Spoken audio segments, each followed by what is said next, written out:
한상원의 스포츠.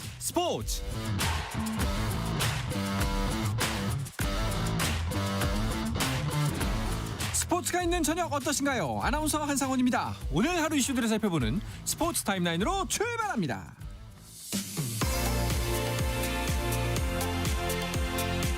다가오는 24일 새벽 0시 사우디아라비아 제다에 위치한 킹 압둘라 스포츠시티 스타디움에서 한국 축구 23세 이하 대표팀이 베트남과 23세 이하 아시안컵 3, 4위전을 치릅니다. 최근 한일전에서 무기력하게 패해 자존심을 구긴 이민성호가 마지막 자존심을 지킬 수 있을지 궁금한 경기인데요. 이 소식은 잠시 후에 자세하게 전해드립니다. 세르비아 지베지다의 서령우가 스웨덴 말메와의 유로파리그 리그페이지 7차전 원정 경기에 풀타임 활약하며 팀의 1대0 승리와 함께 유로파리그 4연승을 이끌었습니다. 한편 황인범이 79분간 활약한 페이에노르트는 오스트리아의 그라츠를 3대0으로 꺾고 2연승으로 플레이오프 진출 희망을 살렸습니다. 우리나라와 북중미 월드컵 조별리그에서 만날 멕시코에 미국 국가대표로 뛴 선수가 소속 국가협회를 멕시코로 바꿔 합류합니다. AP통신은 멕시코 1부 리그 CD 과달라하라에서 뛰는 오른쪽 윙백 리처드 레데스마가 소속 국가협회를 미국에서 멕시코로 변경했다고 보도했습니다.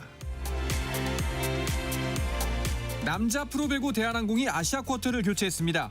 대한항공은 일본인 리베로 이가 료헤이의 대체 아시아 쿼터 선수로 호주 국적의 아웃사이드 히터 이든 게릿을 영입했다고 밝혔습니다. 미국 프로골프 투어 아메리칸 익스프레스 1라운드에서 김시우와 김성현이 9언더파로 선두의 한타차 공동 3위에 올랐습니다. 미국 프로농구 NBA를 대표하는 3점 슈터 골든스테이트의 스테픈 커리가 댈러스와의 경기에서 석점슛 15개를 던져 8개를 넣었고 통산 3점슛 시도를 17회로 늘렸습니다. NBA 역사상 한 선수가 10,000개 이상의 3점슛을 던진 것은 커리가 처음입니다.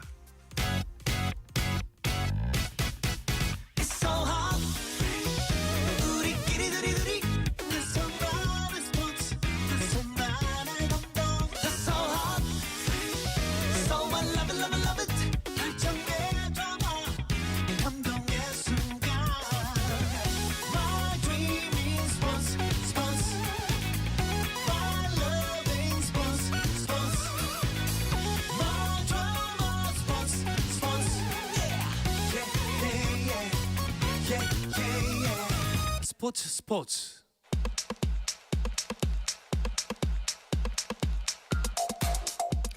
금요일 저녁에 축구 이야기 축구장 가는 길 시작하겠습니다. 서우정 축구 전문기자, 월간 축구 전문지 베스트 11의 조남기 기자와 함께합니다. 두 분 어서 오십시오.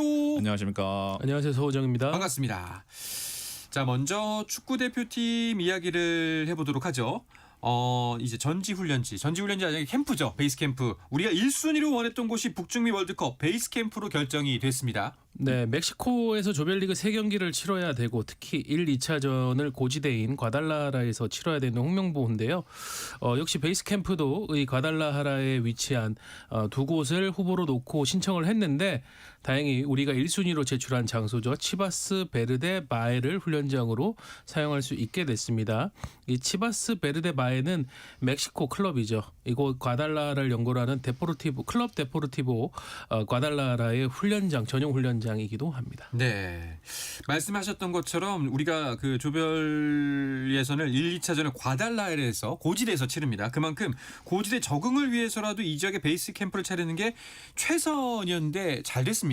네, 일단 홍명보 감독이 8곳을 이제 탐색한 걸로 알려졌는데 그중에서 이제 1순위를 골라냈고 네. 근데 그 1순위가 됐다는 점은 정말 잘된 일이라고 볼 수 있을 것 같습니다. 네.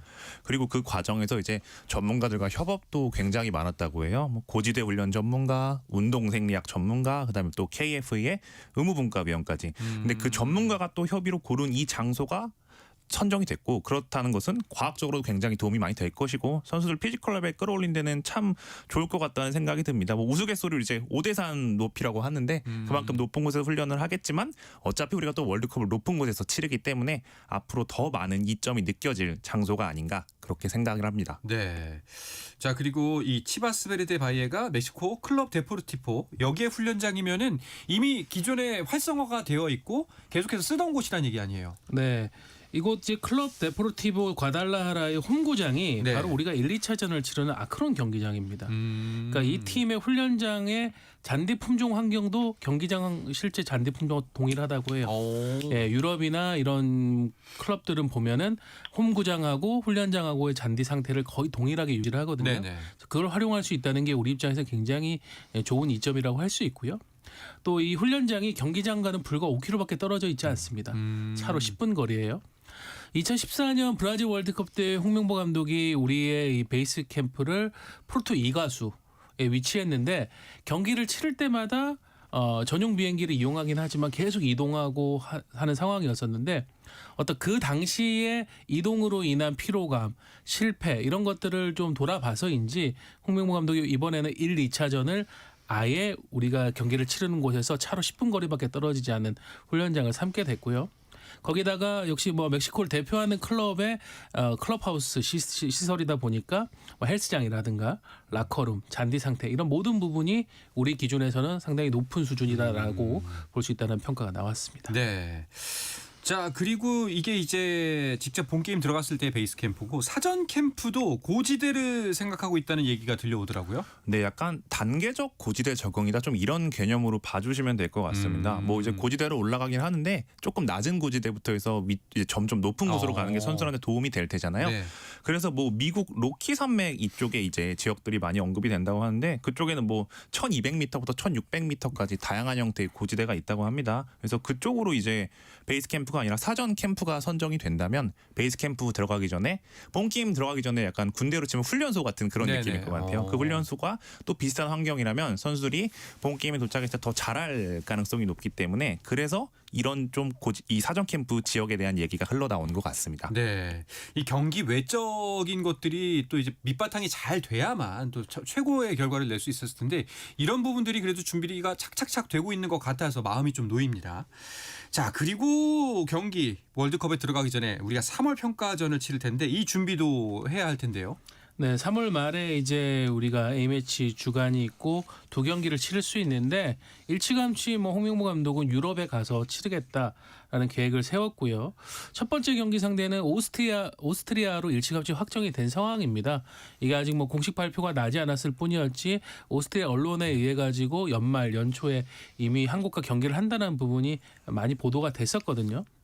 다른 한 팀은 이제 우리가 월드컵 본선에 대비해 가지고 좀 아프리카 팀을 보고 있었습니다. 특히 최근 아프리카 축구의 새로운 맹주로 떠오르고 있는 이제 북아프리카에 있는 팀들, 네. 모로코, 티니지, 알제리, 이런 이집트 이런 팀들을 검토했고 특히 티니지하고 좀 유력하게 진행이 된다고 보여졌는데 최종적으로는 이제 티니지 축구협회에서 거부를 했고요.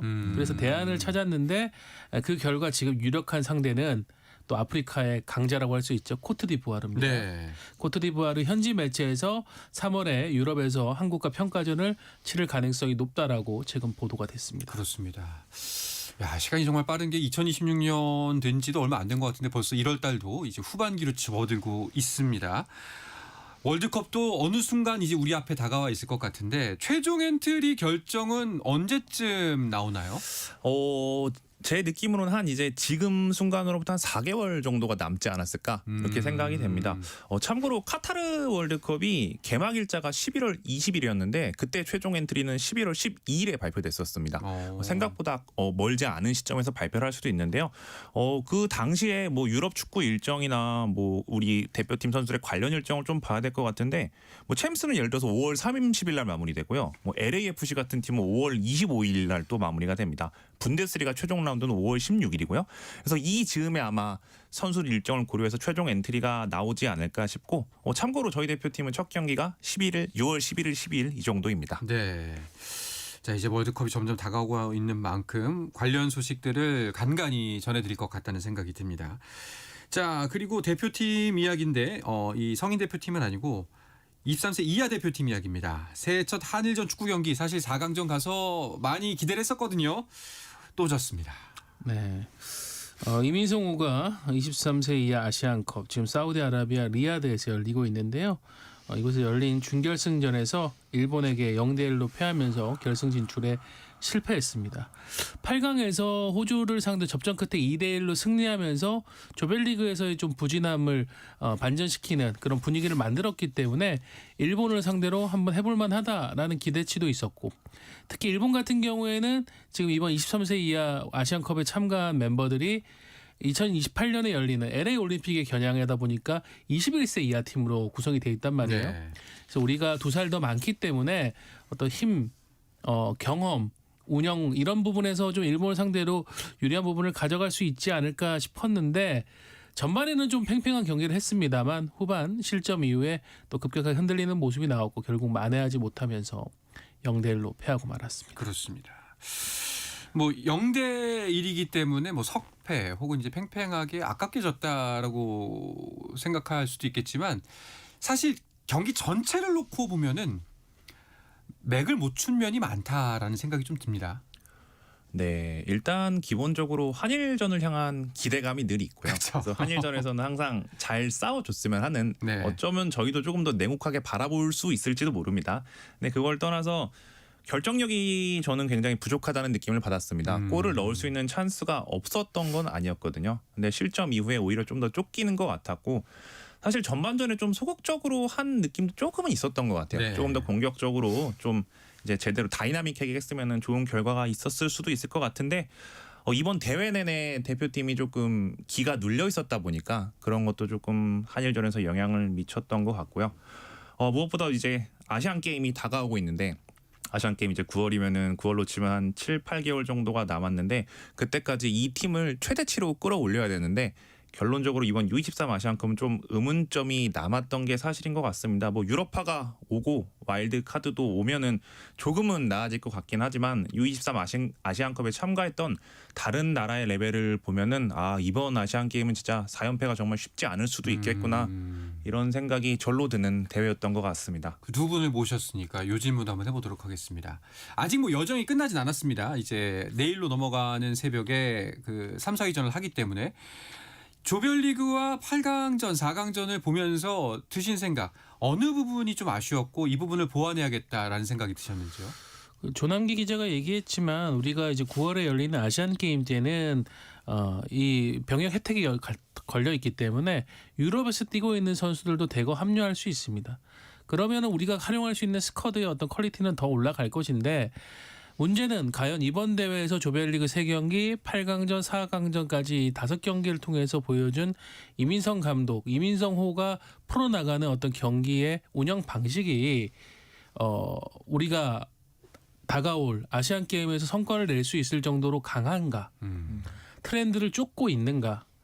전반적으로 우리가 좀 아쉬운 부분은 고강도 압박을 한다라는 그 접근법 자체는 괜찮지만 전체적인 경기의 운영이나 풀어나가는 위치가 너무 뒤쪽에 쏠려 있거든요. 그러다 보니까 우리가 고강도 압박을 위해서 많은 스프린트를 해야 되고, 선수들이 더 체력적으로 빨리 지치고, 1차전에서 강상윤 선수가 아무렇지도 않은 플레이 상황에서 무릎을 다쳐서 네. 대회를 마감을 하고, 그러니까 이런 방식이 과연 우리가 결과를 내기 위해서 맞는 것인가, 이것을 한번 이번 대회가 끝난 뒤에 대한축구협회 전력강화위원회 현영민 위원장을 비롯한 위원들이 좀 냉정하게 분석을 하고 이민성 감독으로부터도 좀 설명을 들어봐야 될 것 같습니다. 네. 철저한 분석은 정말 꼭 필요한 대회일 것 같고요. 그 철저한 분석을 토대로 남은 7, 8개월 동안을 대비하기 위한 대비책은 충분히 좀 준비가 돼야 될 것 같습니다. 그리고 한 가지 더 얘기를 드리면은 이번 대표팀은 좀 유독 무기력하다는 느낌을 저는 많이 받았던 것 같아요. 실점이 일단 너무 많았습니다. 네. 이렇게 U23 아시안컵 때 우리 대표팀이 이렇게 실점을 많이 하는 것도 저는 잘 기억이 나질 않는 것 같은데요. 후방 단속이 그만큼 잘 안 됐던 것 같고, 그리고 후방 단속을 잘 못해도 대처할 방법이 있긴 있을 텐데 그 이후에 대처도 썩 투지 있게 보이지는 않았던 것 같습니다. 어떻게 보면 되게 뭐 구시대적인 개념일 수도 있긴 하지만, 기본적으로 싸워서 극복하겠다 그런 투지 자체가 좀 느껴지지 않았던 것 같아서 U23 대표팀이 이제 다음 경기를 임할 때는 그런 모습들이 잘 나타나면 좋지 않을까, 기본에 좀 충실하는 것도 고민을 해봐야 될 것 같습니다. 네. 자, 뭐 일단 이번 대회는 이제 3, 4위전을 앞두고 있고, 그리고 사실 나머지 본 게임은 아시안 게임이 될 터인데요. 내일 베트남과 3, 4위전을 갔습니다. 근데 이 베트남도 이번 대회에서 무시하지 못할 팀인 것 같아요. 네, 상황에서 중국에게 0대3으로 패하긴 했지만은 그 경기 같은 경우에 베트남이 잘 풀어나가다가 세트피스에서 먼저 실점을 하면서 좀 경기 운영이 흐름이 끌려갔고 이후에 약간 좀 중국의 어떤 그런 신경전에 베트남 선수들이 말리면서 퇴장자 나오고 이러면서 좀 크게 패했거든요. 그 외에 앞선 4경기를 보면은 굉장히 좀 베트남도 조직적인 플레이가 좋고 득점을 할 수 있는 확실한 자기들만의 패턴을 갖고 있기 때문에 우리가 이 3위 결정전에서 베트남을 확실히 누를 수 있을 것이다라는 자신을 하기는 조금 어려운 면도 있습니다. 특히 이민성 감독이 지금 전체적인 이번 대회에서의 경기 내용이나 결과가 만족스럽지 않은 상황에서 만약에 베트남을 상대로도 좋은 결과를 가져오지 못한다. 이러면은 좀 아무래도 이민성 감독에 대한 평가나 여론이 좋지 않은 방향으로 갈 수 있겠죠. 그렇죠. 자, 그리고 결승전은 일본과 중국의 대결이 펼쳐지게 되는데요. 이 경기도 어떻게 펼쳐질지가 궁금하긴 해요. 일단 중국 이야기를 먼저 해보자면은 중국은 뭐 최근 한 5년 10년 중에 국가대표팀이랑 영연별 대표팀을 통틀어서 이 팀의 지금 분위기가 가장 좋은 것 같긴 합니다. 네. 중국 대표팀이 이제 아시아 국가대항전에서 이렇게 높은 레벨까지 올라온 건 남자 대표팀이 저는 기억엔 거의 없는 것 같고 안토니오 푸체 감독이 이제 부임한 다음부터 좀 이 기세가 확 올라온 것 같습니다. 기세로 따지자면 만만치 않았던 베트남까지 확실하게 지금 누른 상황이고요. 물론 객관적인 전력에서는 아마 일본이 조금 앞서긴 할 것 같습니다. 일본이 좀 베테랑 감독의 지도 아래 연륜 있는 선수를 점점 많아 보이는 것 같고 어리긴 하지만요.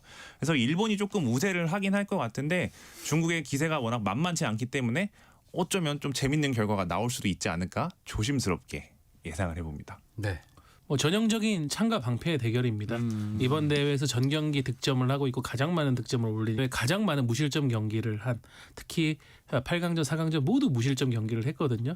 이 푸체 감독이 중국 수비를 완전히 바꿔놨는데 그 부분에서 누가 더 인내심을 발휘하면서 뚫을지 아니면 막을지 이걸 지켜보는 관전 포인트가 있을 것 같습니다. 네, 알겠습니다.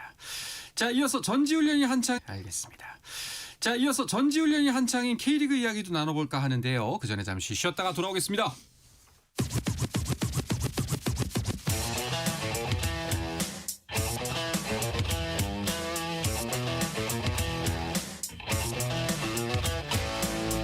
짜릿함이 살아있는 시간 한상원의 스포츠.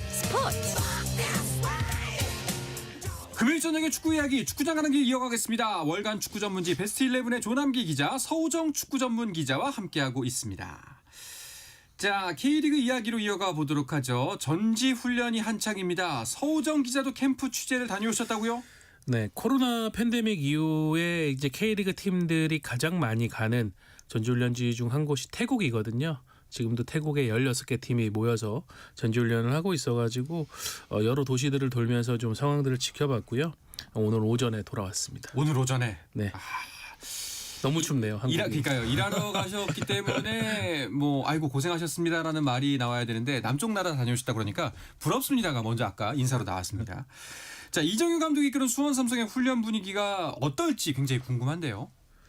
네, 뭐 이정효 감독이 이제 부임하면서 이슈 몰이가 굉장히 많이 됐죠. 네. 근데 반면에 지금 이제 태국 치앙마이 진행된 중인 전지훈련은 이정효 감독이 항상 동계훈련 때 그런 분위기입니다. 좀 훈련에 집중하자. 외부 미디어라든가 이런 쪽에 뭔가 훈련 내용이라든가 거 보여주는 것을 상당히 좀 좋아하지 않는 편이기 때문에 그래서 지난 이제 18일 하루 동안만 미디어들에게 오픈을 해서 취재라든가 인터뷰라든가 이런 것들을 진행할 수 있게 해주고 이후에는 이제 철저하게 문을 닫고 있는 그런 상황이거든요. 근데 이정효 감독은 지금까지의 과정 자체에 대해서는 만족감을 표현하는 모습이었습니다. 뭐 물론 공격이 잘 되는 날은 수비가 잘 안 되기도 하고 수비가 잘 되는 날은 공격이 또 안 되기도 하는 그것이 또 축구라고 했지만은 어쨌든 이제 자신의 축구 본인이 사단을 끌고 이 수원 삼성이라는 팀에 왔기 때문에 자신들의 사단이 이곳에서 뭔가를 하는 것 부분에 있어서 시행착오는 적지만 그걸 이제 새롭게 받아들여야 되는 선수들의 몫이 좀 중요하잖아요. 네. 그런 부분을 하나씩 채워가고 있다고 설명을 했습니다. 뭐 서우정 기자도 다녀오셨겠지만 취재 기자 엄청나게 몰렸을 것 같은데요. 네, 뭐 취재 기자 정말 많이 몰렸다고 네. 들었습니다. 일단 그리고 취재 기자가 확실히 몰렸다는 게 느낄 수가 있는 게 그 이후에 수없이 이제 많은 기사가 그렇죠. 쏟아져 나왔고요. 네. 그래서 이정효 감독이 또 재밌는 이야기를 정말 많이 쏟았던 것 같아서 몇 가지 좀 기억에 남는 장면들이 있는 것 같습니다. 일단 이정효 감독이 되게 이제 주기화에 맞춰서 훈련을 잘 진행하고 있는 것 같고요. 그래서 월요일은 뭐 하고 화요일은 뭐 하고 수요일은 뭐 해서 몸을 이렇게 만들고 우리가 주말 경기를 대비하자 이거를 시즌 들어가기 전에 하는 게 아니라 좀 지금부터 하고 있다는 게 잘 드러났고요. 그리고 뭐 메탄구 유스 선수들 이야기도 굉장히 재밌었던 것 같습니다. 아마 뭐 여민준, 이준우, 김지성 이 선수들을 말하는 것 같은데 이정효 감독의 선택이 아닌 구단의 추천으로 이 선수들이 이제 현재 수원 삼성에 합류해서 같이 땀방울을 흘리고 있는데 이정효 감독이 굉장히 이제 항상 사실적으로 말하시는 분인데 만족스럽다. 지금 이런 말을 했고요. 네. 근데 물론 또 이제 아직 근데 메탄고 출신이라 조금 이제 자만감도 있는 것 같으니 그런 거를 조금 이제 빼면서 잘 하면은 구단에 좀 많이 도움이 될 것 같다. 이런 이야기를 한 것도 굉장히 재미있게 봤습니다. 네. 그 삼성 선수들, 수원 삼성 선수들은 어떻게 겪고 있는지 그 당사자들의 이야기도 궁금한데요. 네, 일단 뭐 공격수 김지현 선수 같은 경우에는 처음에 이정현 감독이 수원으로 올 수 있다라는 얘기를 이제 본인이 듣고도 본인도 믿지 않았다. 어떻게 이정현 감독이 수원에 오냐 네. 이런 식으로 했는데 이게 점점 구체화되고 결국은 공식 발표가 나면서 본인도 너무 놀랐고 과거에 이제 이정현 감독이 광주를 이끌고 있을 때 김지현 선수를 영입하기 위해서 오퍼를 보냈었다고 해요. 이제 2차례나 오퍼를 보냈는데 그때 이제 김지현 선수가 그 오퍼를 뿌리치고 수원으로 왔는데 여기서 감독님을 만나게 됐다. 근데 감독님 보자마자 처음 한 얘기가 결국 여기서 만나네라는 얘기였다고 하고요. 베테랑 홍정호 선수가 전북을 떠나서 수원으로 합류를 했죠. 홍정호 선수는 아주 뭐 간단하게 이정현 감독의 축구에 대해서 얘기를 했습니다. 디테일이 다르다. 그 부분을 얘기를 하면서 본인도 이미 30대 이제 후반을 향해 가고 있는 베테랑이지만 정말 매일매일 축구를 많은 새로운 것을 배우고 있다라고 얘기를 했습니다. 네.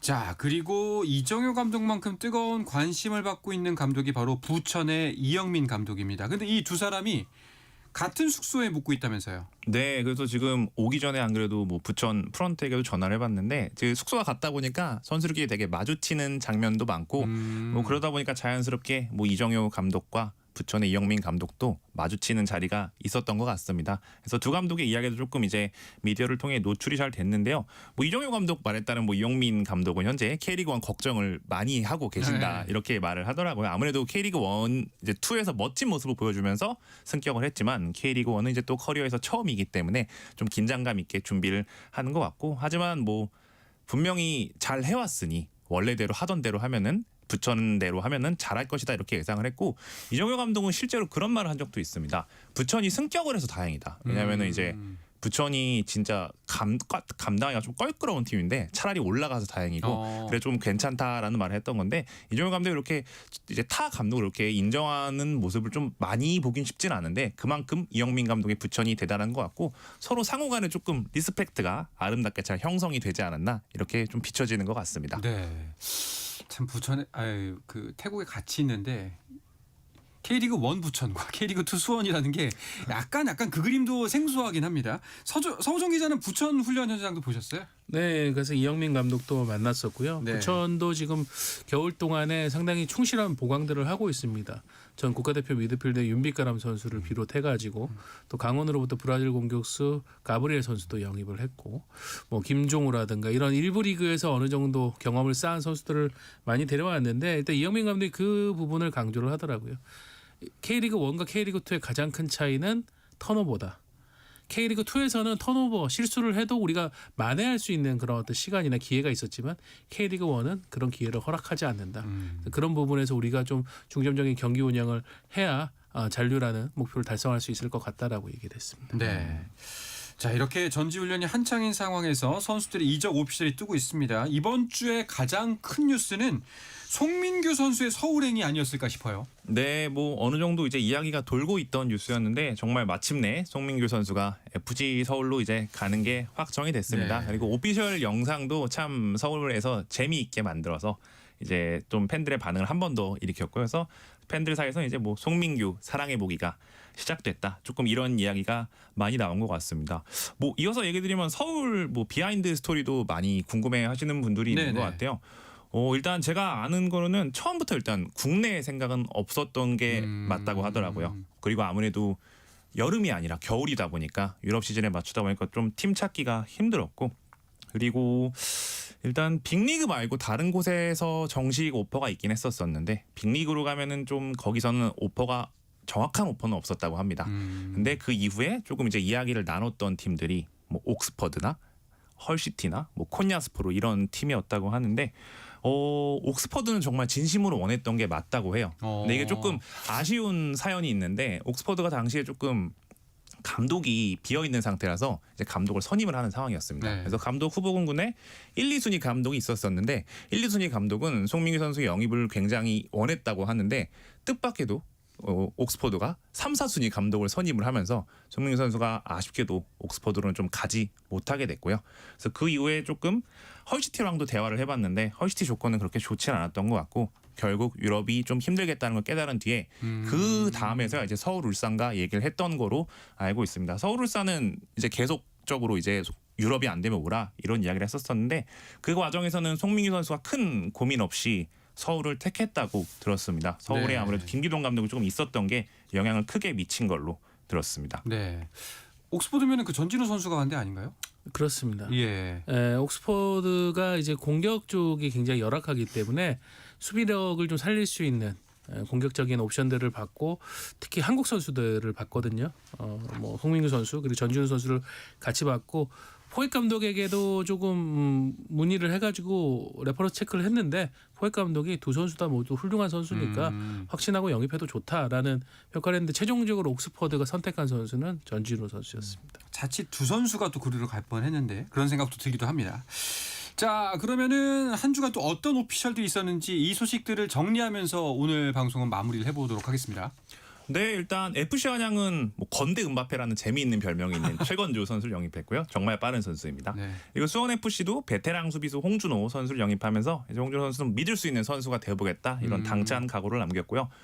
부산 아이파크죠. 부산 아이파크는 K리그 베테랑 미드필더 김민혁 선수를 영입을 했고 그다음에 또 이번 시즌 K리그2에 처음으로 참가하는 김해는 조지아 출신의 베카와 이제 과거 K리그 경력이 있는 선수죠. 그다음에 브라질리언 바지오를 또 영입했다는 소식을 전했습니다. 네.